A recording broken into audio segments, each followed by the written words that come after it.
I am black, and while I don't particularly think race matters all that much, we live in a day and age where everybody is worried about being offensive or accidentally racist. Terms like microaggression have become a clever way to turn everything racist when nobody was trying to be racist in the first place. So at the end of this video, I'm going to help you out and tell you the most racist thing you could ever possibly say to a black person, so that you can stop saying it immediately. Trust me, it's not what you think it is. Growing up in the South, I've had the pleasure of meeting actual racist people. I even got to befriend one, if you can believe that. Meet Clayton, a self-proclaimed racist that I met in high school. Clayton was your stereotypical country boy. He always wore a 10-gallon hat and cowboy boots. He only listened to country music and had a bad habit of spitting chewing tobacco, or dip, at cars that played rap music because it was, quote, music for monkeys. Now you might be thinking to yourself, holy crap, this guy's racist. And well, yeah, he was. That's the point. Here's the thing. Racist people know that they're racist. They take pride in it. So don't bother finding a BuzzFeed quiz online to see how prejudiced you are. Trust me, if you were racist, you would know it.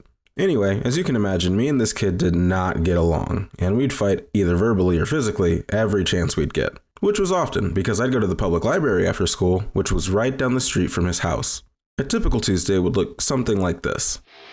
Do yaramatasaru ga dobusuen kara nigedashita yo da. Omoshiroi. Anata no ryoshi no wa kyōdai deshita ka? Ready? Fight! Yeah, I got pretty bad at times, but I'm a Christian, so I'm called to love people who don't subscribe to the same ideas that I do. Speaking of subscribe, you should do that right now. Anyway, that love is extended to even racists. And after fighting and arguing for weeks on end, we started, well, talking. And what I found out changed my life forever. One day on my walk to the library, I overheard Clayton talking with some of his friends about Call of Duty, which makes sense because Black Ops lobbies on Xbox 360 were some of the most racist lobbies you could ever be a part of. I asked him what his KD was, and he said something stupid like, better than yours. And that evening, we would 1v1. I beat him in the regular matches, and he beat me in quick-scoping battles.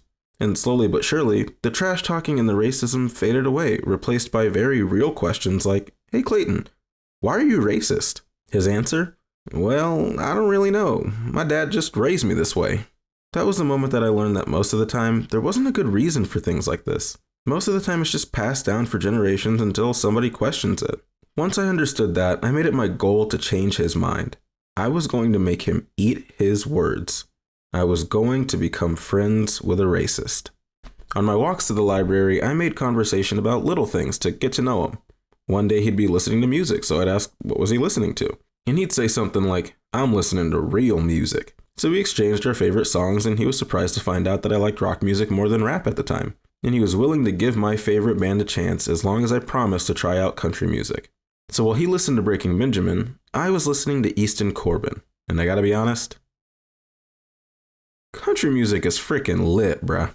For real, there's a lot of garbage out there in the country music world, but there's a couple bangers too, and I'm convinced that most people who hate on it just don't know what they're missing out on. Surprisingly, Clayton was a big fan of some of my songs too.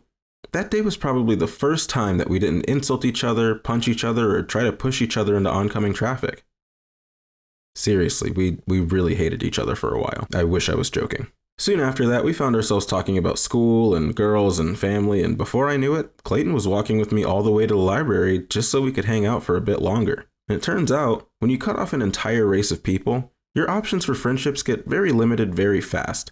And Clayton didn't have a whole lot of friends. Lucky for him, neither did I. It took a month or two, but after a while we really became close friends, even if he still said some really questionable things about Mexicans sometimes. I tried to get him to stop, but he still had a little racism left in the tank, I guess, I don't know. One time I asked him why we never hung out at his house, and his response was, oh, no way. If my dad catches you in this house, he'll shoot us both. Which would have been hilarious if he wasn't being completely serious. So why do I tell you all of this? What's the big life lesson? What's the most racist thing you can say to a black person? Well, I shared all of this with you to let you know that even while I had Clayton in a chokehold and he was calling me all sorts of racial slurs, he was never actually the one to say the most racist thing you can say to a black person. In fact, most racists would never say it. It's everyday people who say these 4 words the most, and they don't even realize what they're saying is really racist. The words, you don't act black, or sometimes, you act white. These phrases are way worse than some weirdo calling you the N-word, and here's why. If a black person speaks properly, doesn't wear urban clothes or streetwear, or isn't immediately outwardly intimidating, You'll hear people say, "You act white." But what does that really mean? It means that their general, genuine expectation of black people is a person who can't speak properly, only dresses like their favorite rapper, and is a mean-looking thug. They assume that white people are intrinsically more composed and approachable, while assuming that black people are, well, the opposite of that. That's way more racist than someone ignorant calling you a racial slur. There's no singular way to be black or white or whatever. And if you're black and you've heard this line in your life, just remember this. Nothing you say or do can take away your blackness. It's just what you are. And it's not even the biggest part of your identity. It's stupid that I even have to make this video because I seriously don't like conversations completely revolving around race. Just treat everybody with respect and stop talking about skin color in general. That's the only way we can move forward as a society if we want to actually do any healing. Thanks for watching. If you have any questions about Clayton and I and our friendship, ask me in the comments below. I seriously learned a lot from that friendship. Either way, remember, Jesus loves you. All right, later.